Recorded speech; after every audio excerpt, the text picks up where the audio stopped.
There's conspiracies behind that, and there's loads of legal immigrants that come over and they're amazing. So that should be better. Of course. That should be better and more. That will never allow you to get rich. No. Never. Like if you work for somebody, you'll never get rich. No, you won't. Never. There's a cap on how much you can earn. I don't like it. No, I love it. But it's an interesting conversation, isn't it? It's annoying. I just want everyone to be... don't understand it. Like, they grow their own grains and then they have to pay the government to plant their own seeds. It's wild. We won't get visited by aliens. No, it wouldn't, but that's why we've got discrimination. It's because people are segregated. As soon as they land in the UK, send them back. Yeah. The second they land, they don't even get to, what do you think of the current Labour Party? Do you agree with what they're doing, where they're kind of putting us through the hard times for it to then become easier?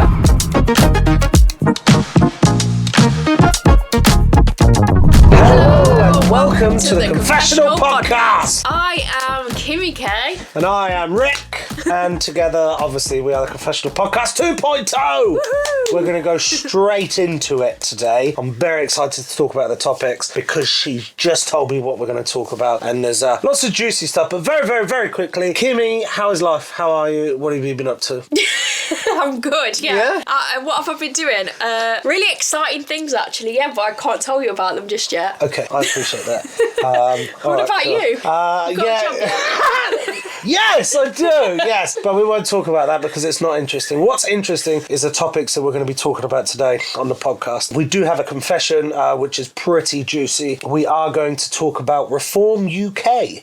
So if you're not from the UK, Reform UK is a new political party which a lot of people will see as right-wing or a very controversial party that a man called Nigel Farage is a leader of. So we're going to talk about that. What was the other thing we're going to talk about? Was that it? Yeah. That was it? Okay, yeah. Cool. All right, so let's go straight into it. So, in the UK, we have probably 6 political parties. So you have Labour, who are currently in power. You have Conservative, you have the Lib Dems, you have the Green Party, you have the SNP that are Scottish, and then you have Reform UK. Is there a Welsh one as well? I think there's a Welsh... No? I think that there's 6. Anyway, Conservatives used to be in power. Nobody likes Conservatives. Big boo.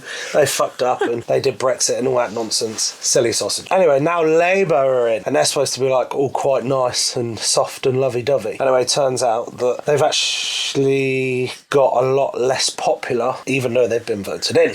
I'm not giving my personal views, I'm just talking on the grand scheme of things. Anyway, Reform UK basically started a couple of months before the election, I think. A couple of months before the general election. And they have now overtaken the Conservative Party live members in the United Kingdom. I think they've just surpassed 132,000 members of Reform UK. Obviously, there's lots of talks about Elon Musk donating to Reform UK and putting in £100 million, which is obviously a ridiculous sum of money. I'd love to hear people's views on that. I'd like to hear people's views on Reform UK. Do you think they're good? Do you think they're bad? And why? Sorry, I keep touching my mic, so that's going to sound terrible. What do you think of the current Labour Party? Do you agree with what they're doing, where they're kind of putting us through the hard times for it to then become easier? Or did they just fully go back on what they said they were going to do in their legislation, where basically they weren't going to put taxes up and so on and so forth, and they've actually done quite the opposite, and they have put taxes up and so on and so forth. They also stopped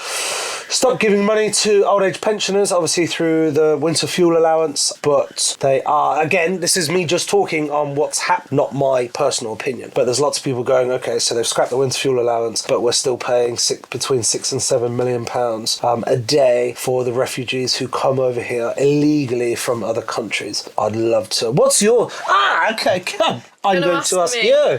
I am. So, word on the streets is that the current government and previous government are currently paying between £6 and £7 million a day for illegal immigrants to come over. Not immigrants who are coming over and benefiting, but illegal. They've come over on a boat. So they've fled for whatever reason, they've come over illegally on a boat, and then what happens is that obviously they don't have documentation, so they get processed in whatever way they get processed. They then get stationed in a hotel. And this is, again, I'm no connoisseur of it. I've got no fucking idea. This is just what I've kind of studied and read about. It's not just watching on social media, like I've looked into it a little bit because it's piqued my interest. And in each hotel, there is a doctor on hand, there is a dentist on hand. They're obviously fed for free. They're obviously kept in the warm, and they have bedding and washing facilities and so on and so forth. So they've come over illegally, then they're obviously housed in hotels and fed and clothed and whatever. They have no documentation, so we don't know who they are. So they don't have passports or IDs, so we physically don't know the backgrounds of these people, and they're just housed. And obviously we're funding that. But then there's people in the UK who are really struggling in all aspects of life in the UK that have put into the UK system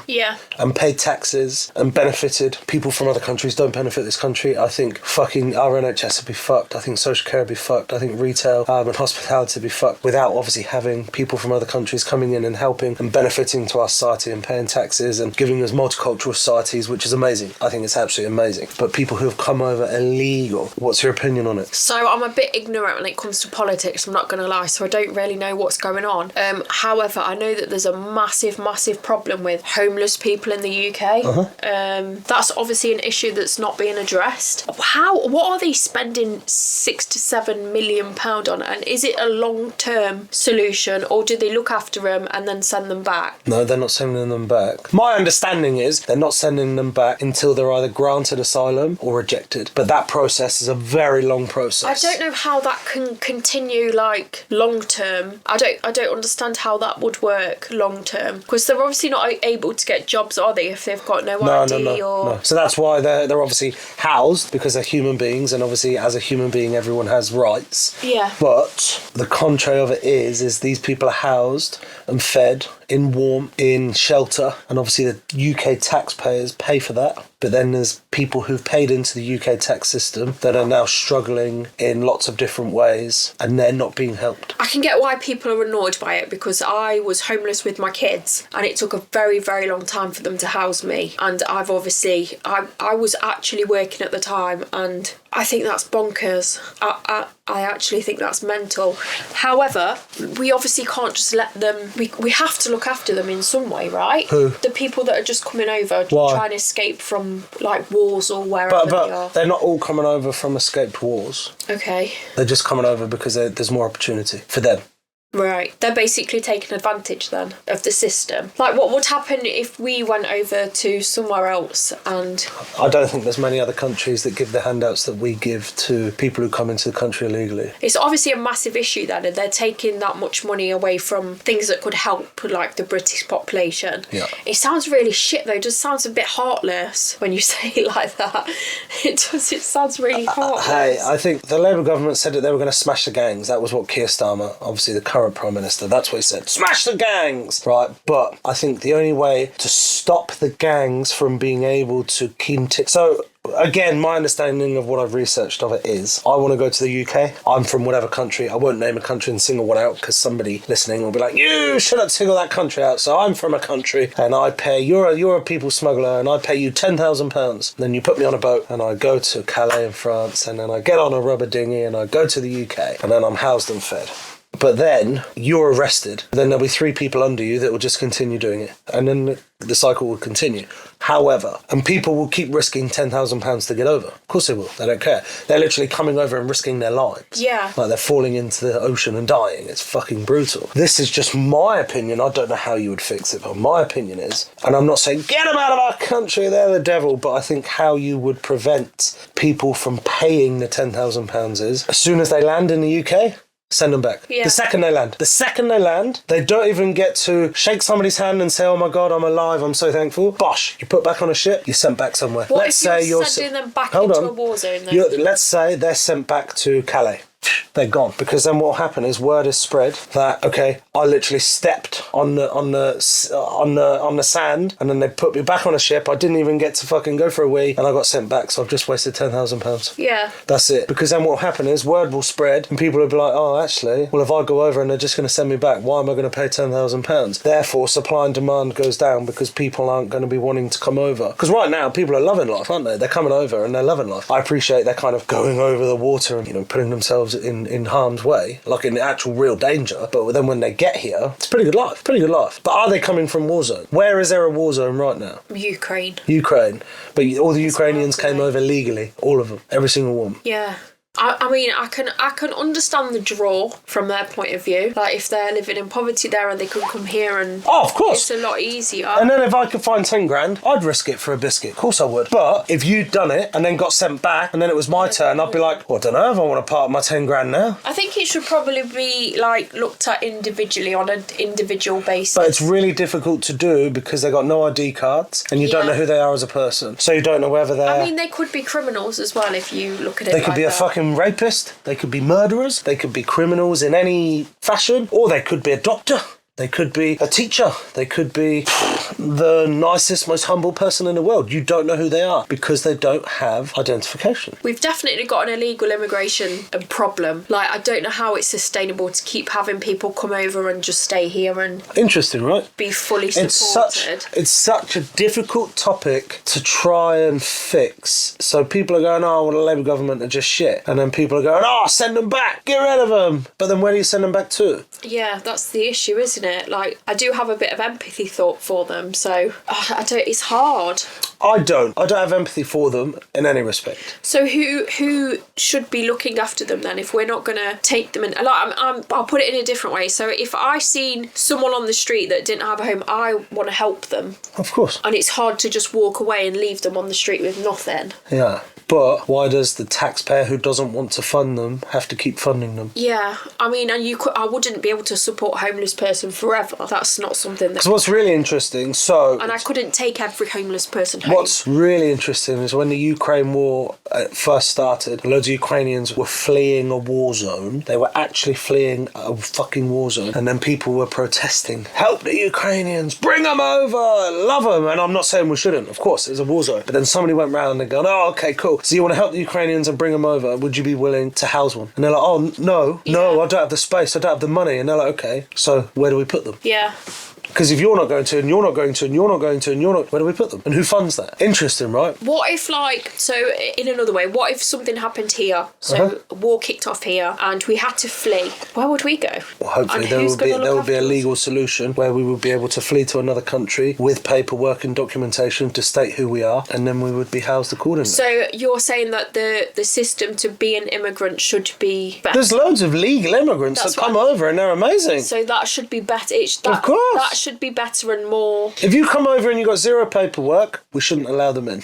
Yeah, I think I kind of agree. Because we don't know who they are. Yeah. And that's my only, whether that's controversial opinion or not, we don't know who they are. We do not know who they are. And it'd be like the same if I flew to Austria with no passport and no paperwork. Why would they let me into their country? Yeah. They don't know who I am. Yeah. And that's what a passport is. So to have zero documentation to come in, I could go to Austria and be like, I've just fled a war zone. And what, do they just take my word for it? Yeah. And then I go there with no money, and then do they just... I then go, oh, I don't have anywhere to go and I've got no money. So because it's my human right, you need to feed me and keep me warm. Yeah, I get that. But then if you do that in the tens and hundreds of thousands, that becomes very, very expensive, doesn't it? Exactly, yeah. It's a very difficult solution, a very difficult situation to be in, and who's right and who's wrong. I don't know. Yeah, it's really I have my own personal opinion on it, which I won't share because that's my own personal opinion. But it's very difficult, isn't it? It's a really interesting yet difficult topic. And I think there will be people listening who have very strong views on, well, they should stay, they're welcome, they should stay, they're human beings, we should love them and care for them. And then there will also be the flip side of, no, fuck that, fuck them off, they shouldn't be here, no way. The issue is if we take everybody, then the country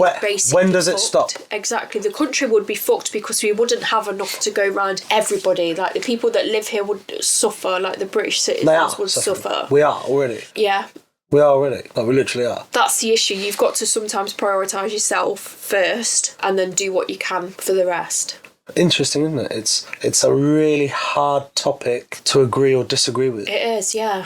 Because what do you do? Do you let people over with no documentation and we don't know who they are, and do we fund that forever? And then if they get given asylum, how have they come to that conclusion? Like in Australia, you have to have like some kind of background, don't you? Correct. You have to be able to fund yourself. Yeah. So they have a scoring system. Skill. Correct. So what they will do is each year they will be like, we are short on primary teachers, so you go to the top of the score chart. Yeah. And out of this score chart, let's just say, for example, out of 500 points, that gives you 300 points. That's a big number. And then you've only got to hit a couple of other quotas and you'll be welcomed in. Yeah. As long as you don't have X, Y, and Z on your record. And that's a very, very clever system because they're allowing people to come in and enjoy their country and live in their country and become a part of that society, but you have to benefit their country. Yeah. And that's what I think every country should do. Of course, I think every country every country should allow foreign students in so people can go and enjoy different cultures and different whatever. But I think you should be going there to benefit that country and that system. Yeah. You know, so when people are coming to this country and they're not benefiting the country and they're nearly, in some people's eyes, a burden to the country because we're funding that, it's a lot, isn't it? Yeah, I get it. I get your point. It's tough, isn't it? It's really hard. It's really hard. It's a really That's why hard... I don't like politics. There's too much, no one's going to ever get it completely right. No. Nobody's going to get it right. But apparently everybody's getting it wrong all the time because you'll never please the masses, will you? Never. No. But it's a really interesting topic. People have different priorities, don't they? Yeah, they do. But Reform UK say they just won't allow anyone in. That's what they say. Okay. They categorically will not allow anybody in. They'll be like, second they come on, no, fuck off. See you later. Where they'll send them to, I don't know. I've got no idea. Yeah, and that's the issue of it. So that's I would live with that guilt, even though it's nothing to do with me. But they all come. I believe the majority of them go to France, and then from France come to the UK. Okay. But I don't understand why France is going. Oh yeah, go to UK. Sick. Go on, mate. Oh, I don't. That's the bit I don't understand. And if somebody can educate me on that, please do. But why are we doing that? Why are we okay with France if they're doing that? If they're letting these illegal immigrants come to their border and then go from Calais to Dover, why are we not mad at France? Yeah. Why aren't you stopping it? I don't know. Yeah, I think the solution would probably be to help the other countries to support their own citizens. Why should we do that? Yeah.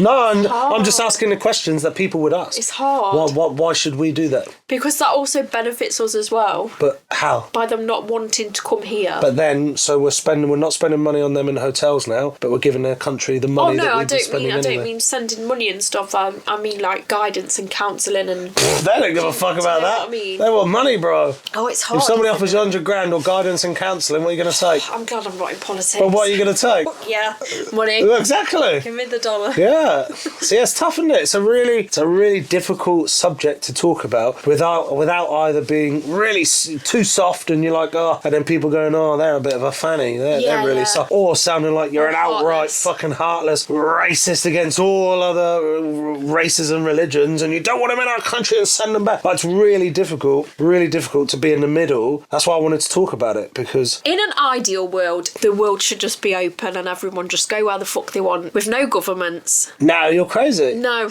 And then all the criminals, like a criminal could come over here, rape 10 people and then go back to where they're from. We've already got criminals here, though. No, I understand that, but we know where they are. We know where the majority of them are because they have documentation and they're on records. So if there was no records of anything, everyone just has free will to go wherever they want. And that's the issue of people coming over, isn't it? Because a lot of these people, apparently what I've read, a lot of these people come over with no documentation on purpose. Because then you don't know who they are. They don't know their names, their date of births, nothing. You just look at them and you go, you look like a man, you're a man, cool. What's your name? Adam. It's probably not, it's probably fucking, I don't know, a word that you can't pronounce. And they go, right, you're going to be housed in X hotel. That's why there's wars though, isn't it? Because there is that segregation. Like, this is our country, that's your country. And that's why there's wars. If it was all open, if everywhere was open and people were free to go wherever they wanted. Well, it's greed, isn't it? It's all greed. It'd be a lot easier. That's why It'll never happen, though. No, it wouldn't. But that's why we've got discrimination. It's because people are segregated. There's definitely different classes of people in people's opinions. Yeah. Definitely. You have lower class, middle class, and kind of the elite, definitely. But then you have rich people who want to stay rich and poor people who want to get rich, but then they're in such a system that apparently is in place by the government that will never allow you to get rich. No. Never. Like, if you work for somebody, you'll never get rich. No, you won't. Never. There's a cap on how much you can earn. There's only so many hours in the day. And all you're going to do is make the owner of that company rich. Yeah, exactly. And so that's the elite person, and that puts you in middle or lower class depending on your wage bracket. But that's not what we've all done. That's what society and the government have done. I would love it where everybody just had their own business and provide like... But if everyone had their own business, who would work in those businesses? Who would run them? Oh, it's hard, man. Well, nobody would run them, would I they? don't like this. Nobody would run them. I don't like it. No, I love it. But it's an interesting conversation, isn't It's it? annoying. I just want everyone to just do what you fucking want. Just Yeah. get rid of governments all together. Let's just police ourselves. I reckon within 10 years there'll be some form of national revolt. Oh, 100%. I really do, where people will become so fed up and something huge which will change the way Britain lives, I think will happen. It's like It's like the producer chipped in, what? I said aliens. Not aliens. No, we're going to get visited by aliens. We won't get visited by aliens. Aliens are going to come next year, and we are going to... That is the way it's going to be. They're going to come. Aliens aren't real. It's going to expand the universe. No. And we're going to all be living in a fucking utopia. No. Do you know, disagree. I think the government are trying not to let that happen because they put so many restrictions on farmers. That's what we need. We need more farmers. So don't ever bring up farmers, man. That's a wild topic. In America, Bill Gates owns something ludicrous like I think 70 or 80% of farmland. Yeah, so that's one person. And America's fucking massive. Right, so over here, what's going to happen is it's going to wipe farmers out. And farmers are literally the staple of our country. They are, but they're not being allowed to be farmers anymore. Correct. They have to pay so much The government money. are fucking idiots, and I will say that about the current government. What the fuck are they doing to farmers? Right, so without farmers, we're fucked. We don't eat. No. The economy doesn't go round. Or Nothing we happens. eat shit food.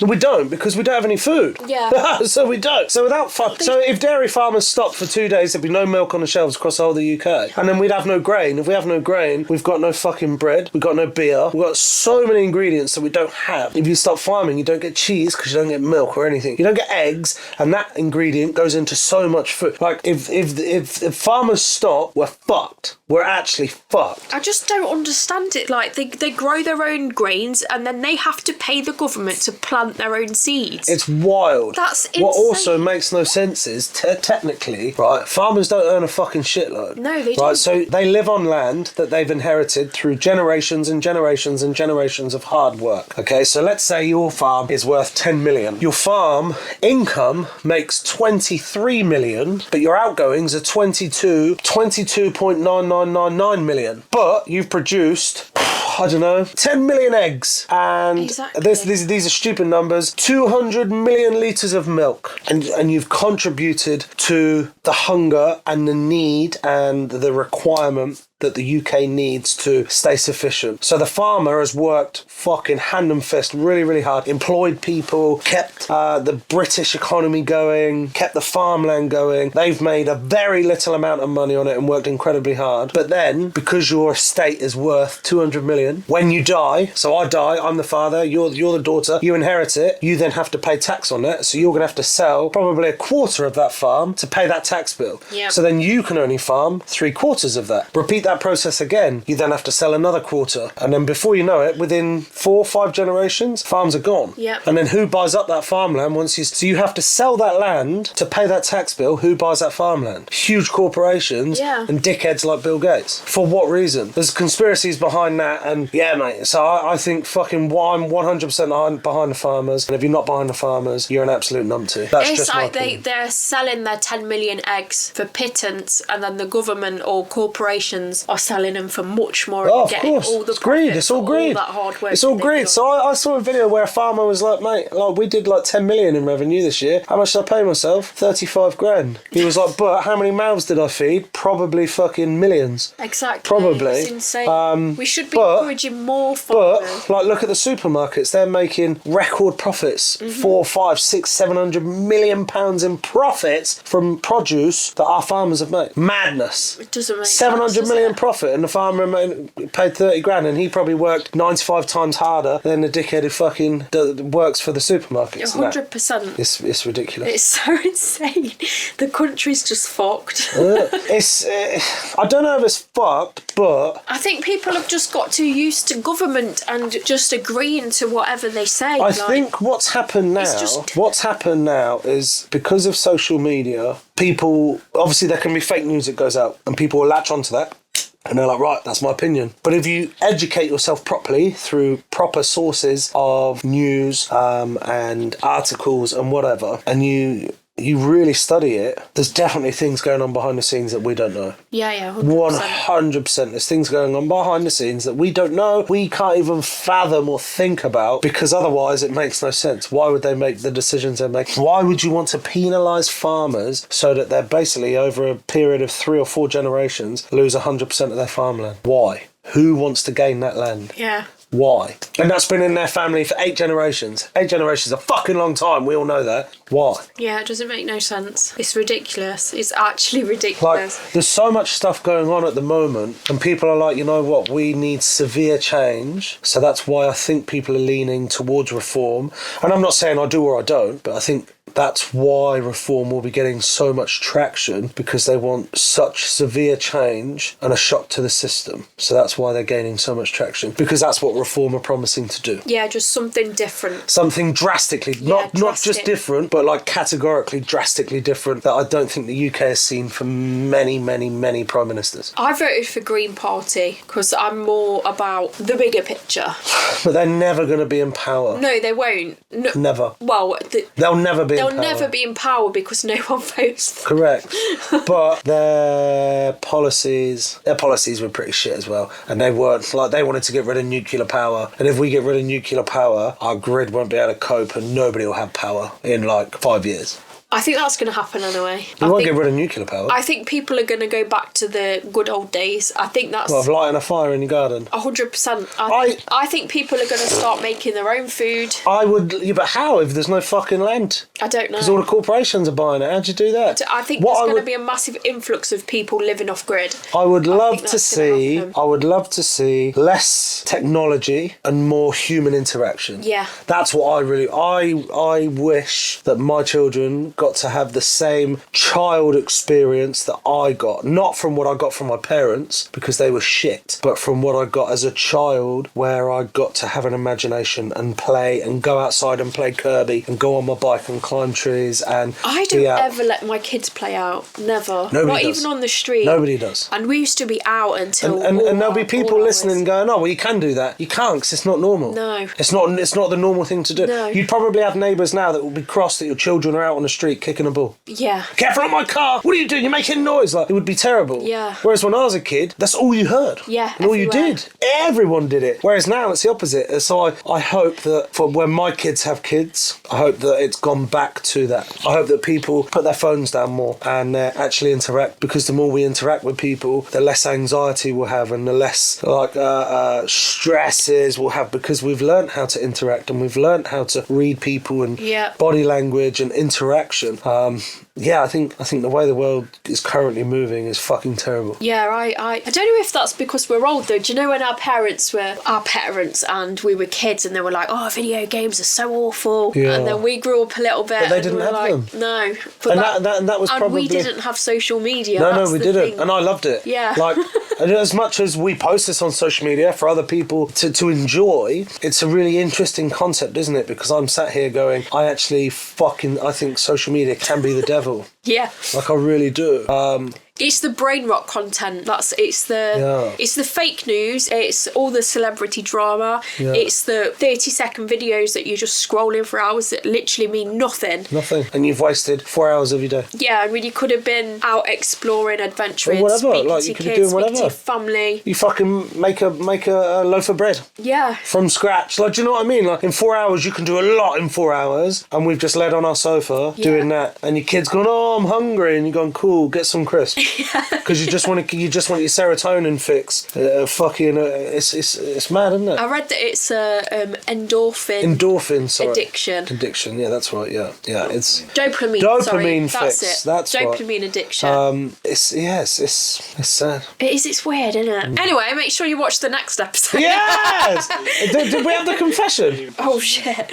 We haven't had the confession. Let's do the confession. We went on a bit of a rant there, guys. Holy moly! Right, go on. We'll do a quick confession. Go on. My wife is so controlling and gets seriously annoyed if I even get a text from a female work colleague accusing me of all sorts. However, she's happy for me to see my male friends, primarily because she doesn't know I'm sleeping with one of them. Oh, fuck it out. Oh. Okay, I've got two things to say. She's obviously got suspicions, and quite rightly so, by the sounds of it. However, Oh, it's hard, that one, isn't it? Why are you with her if you're sleeping with someone else, for Maybe one? they're bi. Oh, yeah, sorry. That's fine, If they're sleeping though. with somebody else, for one, yeah, sorry. That's I fine. didn't If let you're you finish. bi, then cool. You can still be faithful, right? Yeah. Apparently not. Ooh, that's tough, isn't it? Yeah. It kind of feels like they're quite not. Kind of sounds like they're being proud. That Yeah, they're yeah. proud of what they're doing. Like that's an achievement. Yeah, like they're getting one over on their missus Yeah. because, God, she'd never think that I was sleeping with a man. Yeah, yeah. So it's nearly arrogance, isn't it? Yeah. I don't know. What do you feel about her being controlling about him texting work colleagues? I think if you have nothing to hide, show them your phone. Yeah. If you have nothing to hide, like no, that's again. Why should you have to show them your phone? Yeah. That's another thing, isn't it? So that's a really difficult. I think that's a really difficult thing to like dissect and go into, because if you have nothing to hide, you could willingly just be like, look through my phone. But then at the same time, if I know I have nothing to hide and you're asking to go through my phone, Yeah, I'd get my back up. Yeah. I would. And I'd be like, what the fuck do you mean? Show me your phone. I'd be like, fuck off. I know if you don't trust me, fuck yourself and see you later. That's what I'd be like. But then you're also, in your head, you're going to be like, well, he's not showing me his phone. He's being defensive. He's hiding something. I think it depends on the That's person's difficult, agenda isn't as it? well. If they're messaging the work colleague with another agenda, or the other person's got an agenda, do you know what I mean? Like if... That's hard, isn't it? I suppose if they know that you're in a relationship and they're messaging as friends, that's cool. Of course. But if the relationship's hidden for any reason, or if that other person has got feelings for the person that they're messaging, I wouldn't like that at all. No, of course not. Of course not. But then hopefully your partner would have the dignity and respect to be like, look, you shouldn't be sending these messages. They're inappropriate, and you know that I'm married. So please, could you? We either keep this work only. Do you think once it's gone past that point? So do you think like once someone makes their intentions known to you and you know that they've got feelings for you, do you think it's okay to carry on the friendship, or do you think it's better to cut it? I think it depends how they react when you tell them that you I can't. don't think I could be friends with someone if they have got feelings for me. Do you know what I mean? Yeah. I think it would definitely make it a bit more awkward. It'd be and very you could play on that very easily. Yeah. You could. So yeah, you're probably best off being like, look, maybe we should call it a day, mate, and you go find another pal. Like you've overstepped the mark just a little bit. And I'm in a happy relationship. yeah. Yeah. So, but then that depends on how you react to it. Yeah. Or you could be like, you know what, fucking my partner doesn't show me this attention, so I'm not going to act on anything, but I'm going to take this attention because I'm enjoying it and it's boosting my ego a little bit. Yeah. And I think that's probably what happens in a lot of scenarios. Yeah. Where people don't act on it. And I'm not saying it's right, but people don't act on it, but they allow like the the bit of conversations ego to happen Yeah. because it's boosting their ego. Do you think male and females can just be friends? Yes, I've been friends with females. I had a best friend. Friends with me? Well, I'm friends with you, but I had a best friend from when I was like 17 until I was 22. Nothing ever happened. We lived together. Literally, we lived together for 2 years. She went to uni, I worked, and nothing ever happened. Some people, you see them like, it's more like a brother-sister relationship, isn't it? Instead of She was my best mate. Yeah. I fucking loved her. And then obviously we just went different paths. But yeah, like she was just my bestie. I can imagine how it would be awkward for a partner to accept that, though. But I think it depends how you are with that friend. Yeah. Like if they're like also walking down the depends- street and you're slapping their ass and going, "Way!" Yeah. and putting your arm around them and kissing them on the cheek, I wouldn't be comfortable with that. I'd be like, you touch my missus again, I'm going to bite your fingers off, you cunt. I think it also depends on like how they are with your partner Of course, as well. of course. Because if It's they vice hate versa. them, that's never But going like how we are, was like, I've never slapped your ass. No. And I've never like been in that way inclined towards you, so it's never given you a reason to either tell me to stop or encourage it more. No. Never. So I think as long as there's that mutual respect between two human beings, I don't think it would matter. What I mean is, I can imagine like if I was awful to your wife or your partner, she would not be happy with you to be friends No, of with course me. not. No. And I get that as well. Yeah, same. So do I. Yeah. 100%. But Yeah. then, do you tell your partner to then make... So if you were awful to me, and then I tell my partner... Would I tell my partner to just make that situation awkward because I still wanted to be friends with you? No, I think you should go with your partner. I think. Oh no, I agree, but then there'll be people. There will be people that won't because they don't want to make that situation awkward. Yeah. So it's hard, isn't it? Yeah, it's hard. Oh, we've had some tough ones today. I feel like this man is just being a bit of a knob. And he sounds like a proper knob. And obviously, and he should put her out of making his partner sound like she's crazy, but she's obviously not crazy because you are having an affair. Yeah. But maybe she's just got it wrong and it's with a man and not a woman. Yeah. So you sound like a bit of a silly sausage. Yep. Not bad. Not bad. All right, cool. Right. On that note, we will end. This is the end of this episode. Thank you very much for listening to the Confessional Podcast. Please make sure that you visit www.theconfessionalpodcast.co.uk. You will find all of our socials. You will find the link to our Patreon where you can subscribe and see bonus content. I have been one of your co-hosts, Rick. We have had the amazing and beautiful Kimmi Kaiy. Thank you so much for listening. Remember to like, share and subscribe, and see you later. I love you. Bye. Bye.